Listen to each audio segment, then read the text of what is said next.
Hello everyone, welcome to the channel The Zorawar Classes. आप सभी का स्वागत है आज की हमारी करंट अफेयर्स की क्लास में। ये होगी आपकी 2 मार्च की करंट अफेयर्स की क्लास।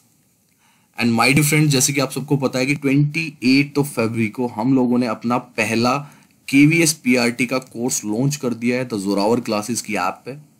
अगर आप भी उस कोर्स में एनरोल होना चाहते हैं तो नीचे डिस्क्रिप्शन में आपको द जोरावर क्लासेस ऐप का लिंक भी मिल जाएगा और उस कोर्स का डायरेक्ट लिंक मिल जाएगा जहां से आप डायरेक्ट जो है एनरोल हो सकते हैं उस कोर्स से। अब उस कोर्स के मायने क्या हैं, उसके फायदे क्या हैं, वो यहाँ पे यूट्यूब से कैसे अलग है। यूट्यूब पे आप हर सब्जेक्ट की, जितने भी आपके सब्जेक्ट है उसमें 10 क्वेश्चन करते हैं डेली। वहां पे आपको जो भी टॉपिक है आपका केवीएस रिलेटेड, जो भी टॉपिक है आपके सिलेबस में, वो प्रॉपर क्लियर किया जाएगा, उसका कंटेंट प्रॉपर क्लियर किया जाएगा। उसमें फायदा ये होगा कि कंटेंट वहां पे क्लियर कर लो और यहाँ पे आके जो आपके 10 क्वेश्चन होते हैं उसको एज अ टेस्ट सीरीज आप लगा सकते हैं डेली।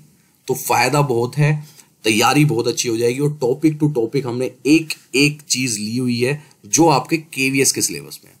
अब बात करते हैं, बच्चे कह रहे हैं सर वाई नॉट टीजीटी। अब देखिए टीजीटी का जो सिलेबस है उसमें आपकी हिंदी आती है, उसमें आपकी इंग्लिश आती है, उसमें आपकी कंप्यूटर आती है, उसमें आपकी रीजनिंग आती है, उसमें आपकी सीडीपी आती है यानी कि पेडागोजी आती है और उसमें आपकी करंट अफेयर्स आती है। ठीक है, और ये सारी चीजें आपको केवीएस पीआरटी का जो हमारा कोर्स है उसमें मिल जाएंगी। आपको उसमें हिंदी मिल जाएगी, इंग्लिश, कंप्यूटर, रीजनिंग, सीडीपी और करंट अफेयर्स। तो ये सारी चीजें पूरी कर रहा है हमारा क्या, जो ये अपना केवीएस पीआरटी का कोर्स है। अब अलग से मैं वही सेम चीजें केवीएस टीजीटी की करके निकाल दूं तो वो अलग, बहुत ही अलग सा हो जाएगा और आपका बेवकूफ बनाना हो जाएगा। और मैंने आप सबको बताया ही है कि भैया टीजीटी वाले सारे जिनके पास सीटेट 1 है वो सब ऑटोमेटिक पीआरटी के लिए एलिजिबल हैं, तो उन सबको पीआरटी वाला तो देना ही है। तो सिंपल सा अपना पीआरटी का कोर्स एनरोल करो और टीजीटी के भी उसमें मजे लो। अब जो कुछ बच्चे सिर्फ टीजीटी की तैयारी करना चाहते हैं, जिनके पास सीटेट 1 नहीं है, तो उन लोगों के लिए भी ये कोर्स सफिशिएंट होगा। बाकी रही, आप कहते हैं कि टफ लेवल टफ हो जाता है पीआरटी से टीजीटी का, ऐसा कुछ नहीं है। कंप्यूटर के क्वेश्चन पीआरटी वाले पेपर में ज्यादा टफ पूछे गए थे कंपैरेटिवली पीजीटी के। ठीक है, ऐसा कुछ नहीं है कि पीआरटी में इजी आता है पीजीटी में टफ आता है। सेम क्वेश्चंस होते हैं, आपको संज्ञा आप नहीं बदल सकते, नाउन नहीं बदल सकते, सेम चीजें रहती हैं। और यहाँ पे ऐसा है कि अगर हम आपको संज्ञा पढ़ा रहे हैं हिंदी में तो उसकी हर एक चीज बता रहे हैं। ऐसा नहीं है कि उसका कोई लेवल होता है कि पीआरटी वालों के लिए ये लेवल है और टीजीटी वालों के लिए संज्ञा का अलग लेवल हो जाएगा। संज्ञा तो संज्ञा है, उसको तो कॉन्सेप्ट क्लियर हमें करना ही है। ठीक है जी, चलिए अब बात कर लेते हैं आज के अपने सेशन की। सॉरी आपके 3 मिनट खराब कर दिए, बट थोड़ा कुछ टाइम तक ये चलता रहेगा ताकि आपको चीजें सारी क्लियर होती रहें।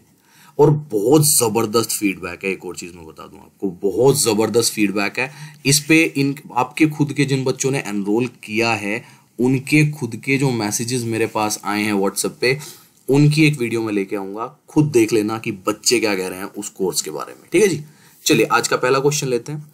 किस राज्य को प्रधानमंत्री किसान सम्मान निधि योजना को बेहतर ढंग से लागू करने के लिए राष्ट्रीय स्तर पर प्रथम स्थान प्राप्त हुआ है? Which state has got the first position at the national level for better implementation of प्रधानमंत्री किसान सम्मान निधि योजना? और ये है आपका उत्तर प्रदेश। मैं आपको एक चीज बता दूं, अगर आपको आंसर नहीं आ रहा है, ऐसा कोई भी क्वेश्चन है इस टाइम पे प्रधानमंत्री से रिलेटेड या कोई भी योजना से रिलेटेड और आपको नहीं आता है, भाई 50% उसका आंसर उत्तर प्रदेश होगा। आंख बंद करके लगा देना। आजकल की बात कर रहा हूं मैं, 1.5-2 साल आगे आप चला जाए तब नहीं, लेकिन हाँ आजकल मोस्टली उत्तर प्रदेश ही आंसर मिल रहा है। उत्तर प्रदेश को प्रधानमंत्री किसान सम्मान निधि योजना को बेहतर ढंग से लागू करने के लिए राष्ट्रीय स्तर पर प्रथम स्थान प्राप्त हुआ है। यह राष्ट्रीय पुरस्कार केंद्रीय शिक्षा मंत्री कृषि मंत्री नरेंद्र सिंह तोमर से दिल्ली में प्रदेश के कृषि मंत्री सूर्य प्रताप शाही ने ग्रहण किया। उन्होंने कहा है कि प्रदेश को प्राप्त राष्ट्रीय पुरस्कार शासन से लेकर ग्राम स्तर तक के लोगों के सुनियोजित प्रयास का परिणाम है। वर्तमान में प्रदेश के 2,42,00,000 किसानों को योजना के अंतर्गत कम से कम एक किस्त प्राप्त हो चुकी है। तो भैया ध्यान रखना है आपका, प्रधानमंत्री किसान सम्मान निधि योजना कहां पर लागू की गई है, कहां पर उसमें जो है राष्ट्रीय स्तर पर प्रथम स्थान प्राप्त किया है, किस राज्य ने प्राप्त किया है, वो है आपका उत्तर प्रदेश। क्वेश्चन नंबर लेते हैं आज का सेकंड। तमिलनाडु सरकार ने सरकारी कर्मचारियों की रिटायरमेंट आयु को बढ़ाकर कितने साल करने की घोषणा कर दी है? Tamil Nadu government has announced to increase the retirement age of government employees to how many years, और ये कर दी गई है 59 से 60। पहले वहां पे 59 होती थी और अब उसको एक साल बढ़ाकर 60 ईयर्स यानी कि 60 वर्ष कर दी गई है। तमिलनाडु सरकार ने सरकारी कर्मचारियों की रिटायरमेंट आयु को बढ़ाकर 60 वर्ष करने की घोषणा की है। इसमें शिक्षक और सरकारी कंपनियों के कर्मचारी भी शामिल हैं। तमिलनाडु के मुख्यमंत्री के पलनीस्वामी ने राज्य विधानसभा में राज्य सरकार के कर्मचारियों की सेवानिवृत्ति यानी कि रिटायरमेंट आयु 59 से बढ़ाकर 60 वर्ष 60 वर्ष करने की घोषणा की है। मुख्यमंत्री ने विधानसभा में कहा है कि इससे पहले उनकी सरकार ने कोविड-19 के दौरान मई 2020 में रिटायरमेंट आयु को 58 से बढ़ाकर 59 करने का निर्णय लिया था और 59 से बढ़ाकर वो 60 वर्ष कर दी गई है। ये आपका स्टार क्वेश्चन है जी आज का, ठीक है, अच्छा क्वेश्चन है। चलिए क्वेश्चन नंबर लेते हैं नेक्स्ट, क्वेश्चन नंबर 3। राष्ट्रीय विज्ञान दिवस निम्न में से किस दिन मनाया जाता है? National science day is observed on which of the following day, और ये आपको सबको मोस्टली पता ही होगा। 28 फरवरी को हर साल हम अपने देश में राष्ट्रीय विज्ञान दिवस यानी कि नेशनल साइंस डे सेलिब्रेट करते हैं। प्रत्येक वर्ष 28 फरवरी को राष्ट्रीय विज्ञान दिवस मनाया जाता है। इस दिवस का उद्देश्य लोगों में विज्ञान के महत्व और उसकी अनुप्रयोग का संदेश फैलाना है। पहला राष्ट्रीय विज्ञान दिवस 28 फरवरी 1987 को मनाया गया था। इस दिवस को मनाने के पीछे का उद्देश्य लोगों में विज्ञान के प्रति रुचि को बढ़ाना और समाज में जागरूकता लाना है। सबसे पहले कब मनाया गया था? 1987 में, और हर साल हम 28 फरवरी को किसके रूप में मनाते हैं? राष्ट्रीय विज्ञान दिवस। क्वेश्चन नंबर 4, निम्न में से किस राज्य सरकार ने वरिष्ठ साहित्यकार डॉक्टर सूर्यबाला को भारत भारती सम्मान देने की घोषणा की है? यह आपका सुपरस्टार क्वेश्चन है आज का, ठीक है जी। Which of the following state government has announced the award of Bharat Bharti to Dr. Suryabala, a senior literature? और ये हैं आपके उत्तर प्रदेश से रिलेटेड, ठीक है। मैंने फिर कहा ना आपको नहीं आ रहा तो उत्तर प्रदेश लगा दो, तो ठीक है। सूर्यबाला नाम ध्यान रखना है, उत्तर प्रदेश से रिलेटेड है। उत्तर प्रदेश सरकार ने वरिष्ठ साहित्यकार डॉक्टर सूर्यबाला को भारत भारती सम्मान देने की घोषणा की है। भारत भारती उत्तर प्रदेश हिंदी स्थापना का सबसे बड़ा साहित्य पुरस्कार है। यह पुरस्कार उत्तर प्रदेश हिंदी संस्था लखनऊ के माध्यम से साहित्य के क्षेत्र में उत्कृष्ट योगदान के लिए दिया जाता है।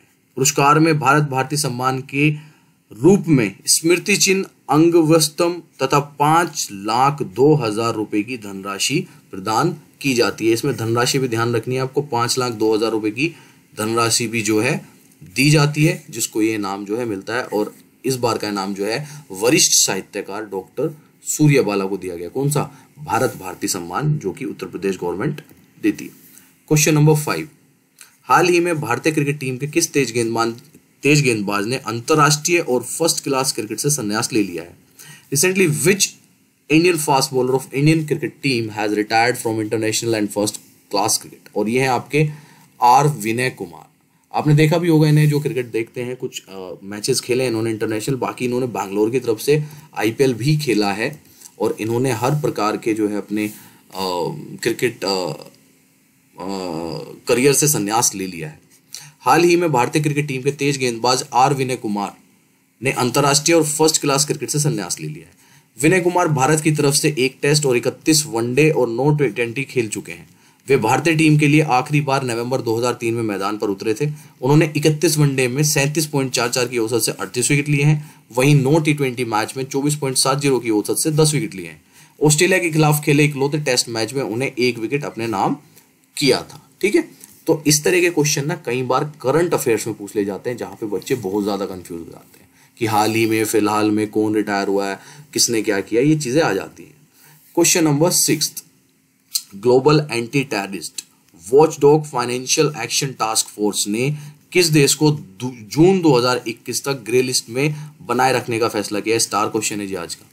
The global anti terrorist watchdog Financial Action Task Force has decided to keep which country in the grey list till June 2021? और यह है हमारा पड़ोसी राज्य पाकिस्तान। देखिए, अपने दुश्मन पे हमेशा नजर रखनी चाहिए कि कहाँ उसका क्या चल रहा है। तो ग्रे लिस्ट में रखने का फैसला किया है by the global anti terrorist watchdog Financial Action Task force द्वारा 2021 जून तक। Global anti terrorist watchdog Financial Action Task force ने पाकिस्तान को जून 2021 तक ग्रे लिस्ट में बनाए रखने का फैसला किया है।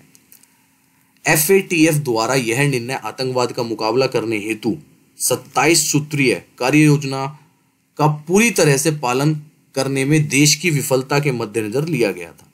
आतंकी फंडिंग और मनी लॉन्ड्रिंग के सबसे ज्यादा जोखिम वाले देशों को ग्रे सूची में रखा जाता है, शामिल किया जाता है। तो पाकिस्तान जो है जून 2021 तक इसी लिस्ट में रहेगा, ग्रे लिस्ट में।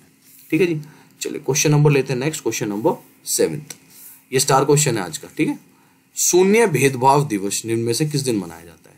Zero discrimination day is observed on which of the following day? और ये मनाते हैं हम 1 मार्च को हर साल। ठीक है जी, ध्यान रखना है, जीरो डिस्क्रिमिनेशन डे। विश्व स्तर पर हर साल 1 मार्च को शून्य भेदभाव दिवस यानी कि जीरो डिस्क्रिमिनेशन डे मनाया जाता है। इस दिवस का उद्देश्य महिलाओं के अधिकारों की रक्षा करना और उनके सशक्तिकरण और लैंगिक समानता को बढ़ावा देना है। शून्य भेदभाव दिवस की शुरुआत 1 मार्च 2014 को संयुक्त राष्ट्र एड्स कार्यक्रम के कार्यकारी निर्देशक द्वारा की गई थी। हालांकि औपचारिक रूप से इसके मनाए जाने की शुरुआत अनएड्स डे द्वारा दिसंबर 2003 में विश्व एड्स डे पर अपने कार्यक्रम के बाद की गई थी। ठीक है, घोषणा जो है 2003 में हो गई थी, लेकिन मनाना शुरू कब से किया गया है? 2014 से। और कब? हर साल 1 मार्च को पूरे विश्व भर में मनाया जाता है वर्ल्ड जीरो डिस्क्रिमिनेशन डे।